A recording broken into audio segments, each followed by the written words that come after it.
BS. She may well be one of the unwitting Americans, Trump supporters who helped the Russian internet trolls infiltrate U.S. communities by spreading Russian-made messages without knowing it.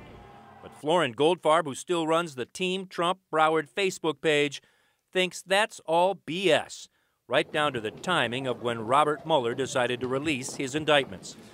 I think it's a cover-up. That's my opinion. They're covering up for their blunder on the shooting that was done at the high school. One group the Russians operated under was called Being Patriotic, calling themselves an online community.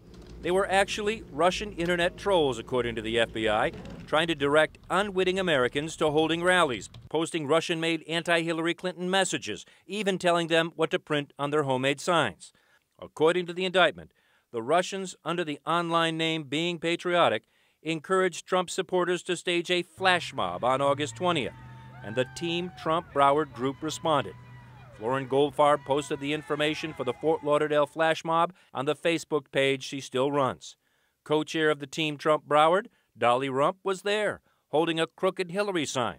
Dolly Rump wouldn't talk to CNN. Her husband told us by phone, "We are disgusting and not to bother them." Florin Goldfarb told us, "We are fake news, part of the cover-up." But what part of it in this is a cover-up? What, are you saying that's not true, or what? The Russians, I don't care if they were involved or not. That to me is the least important thing. But they were involved with you. Did you guys know that? They weren't involved with us. Just make sure that you report it correctly, But you guys were involved with Being Patriotic, right? Very, very patriotic, but not... Being Patriotic was the group that contacted and helped organize some of these activities that you posted on your own Facebook account. Those were legitimate. Those were Russians. They were not Russians. I don't go with the Russians. That Come on, group was Russian. I have nothing to do with the Russians. Well, apparently you did. No. Even though the indictment says the Russians organized the rally, Ms. Goldfarb says she never communicated with any Russians, and no one at any of her events were anything but Americans for Trump. The Russians, pretending to be Trump organizers, also reached out to Harry Miller in Boynton Beach, Florida, paying him to build a cage large enough to hold an actress depicting Clinton in prison uniform. He did just that, appearing at rallies. On Friday, Miller, who now lives in Pennsylvania, tweeted, "This is the cage the Russians paid for." By phone, he says he learned about his unwitting involvement from the FBI, and now believes it was Russians who called him on the phone, paid him between $500 to $1,000 to build his cage. How could you be embarrassed? They had that beautiful website. They very supportive of the candidates.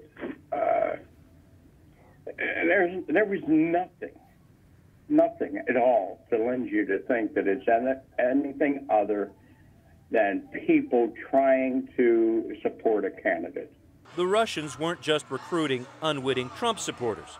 As CNN reported last October, a group calling itself Black Fist turned out to be Russians, trying to infiltrate black communities and seed social unrest.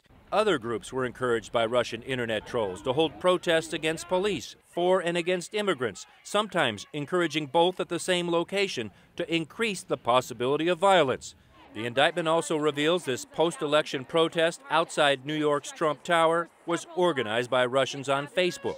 It grew so large, even CNN covered it.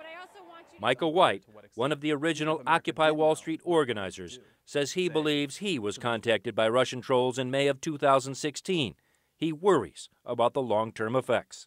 If it is true that a Russian-created activist group is indistinguishable from an American-created activist group, that will have negative impacts on our ability to create social movements that are positive, that actually benefit ourselves and not some sort of foreign power. So that people will always be wondering, well, is this a real event? And I think that may have been part of the goal of the Russian thing. To Florin Goldfarb, there is no Russian thing. It is all, as she repeatedly told us, BS. BS. And please report that. I don't believe that. That's bullshit. I know all the people that were with me, okay? They were at my meetings. They're all Trump supporters, okay? Mm-hmm. But did you realize that you guys were in communication electronically with Russians? Not me. I don't know. You were posting stuff on the Facebook. Hillary Clinton was, And so was all her bandits. Some of the stuff that you were in charge of the Facebook account, right? You were posting and reposting almost word for word the information that was coming out of this Internet Research Agency in St. Petersburg. No. You don't believe that? Nope. It's bullshit.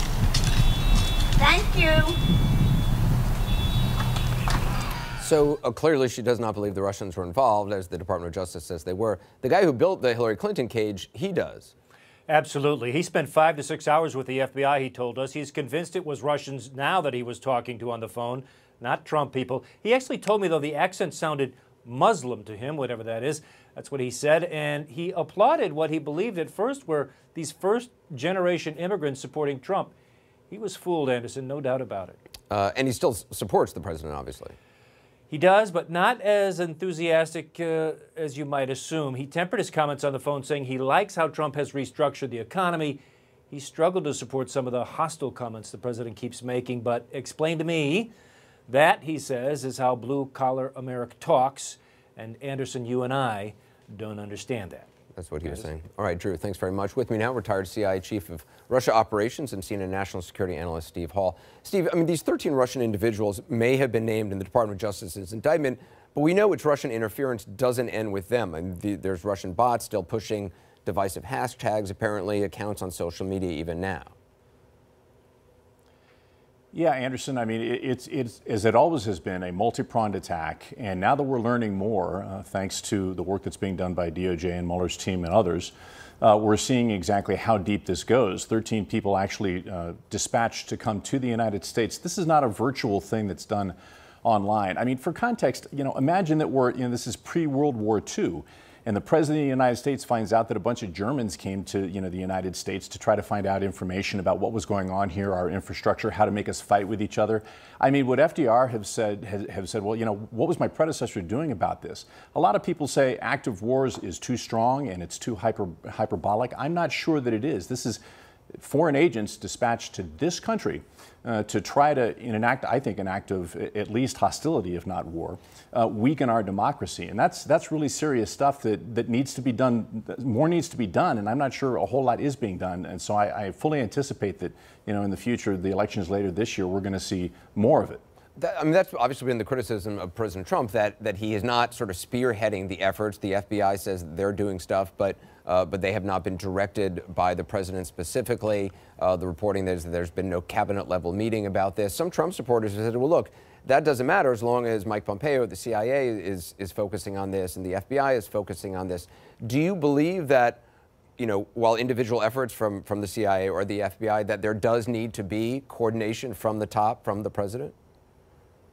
Sure. I mean, if for no other reason than symbolically to the men and women who are working at CIA, FBI, NSA, Homeland Security, they need to know that there is not, any wishy-washiness at the top. Look, folks at CIA are going to continue to collect and analyze the intelligence that is obtained with regard to Russia. The FBI, in both its law enforcement role as well as its intelligence role, will continue to do their thing because these people are professionals. But you have to have, again, basic leadership. This comes close to being a time of war. I mean, we know that a hostile nation is now engaging in asymmetric warfare by using their own phraseology. These are things they know they can't go against us conventionally. NATO is too strong. Nobody wants to get into a nuclear war. This is Russia's new version of a war against the United States and Western democracies writ large. And to have the leader of the free world, President Trump, sort of sit back and take it all personally because, oh my God, we don't want to talk about something that might imply that I wasn't legitimately elected. I can't risk that. I can risk the rest of the country, but I can't risk that. It's outrageous. It is amazing how personally he takes it. I mean, he portrays himself as a leader of strength, but it is a sign of weakness that frankly can be exploited by others, that he can't separate himself from, what should be done for the country. He can't separate it as being somehow criticism of himself and delegitimizing his election, which no one seems to be saying it is. Look, in my assessment, Anderson, this president is an opportunist. He doesn't care about the Republican Party. He doesn't really care about the Democratic Party. And I don't think he really cares about Putin or the Russians. I mean, it's all, what is it, what's in it for me? How can I keep the questions going away from the legitimacy of my election? And, if we have to sacrifice national security, so be it.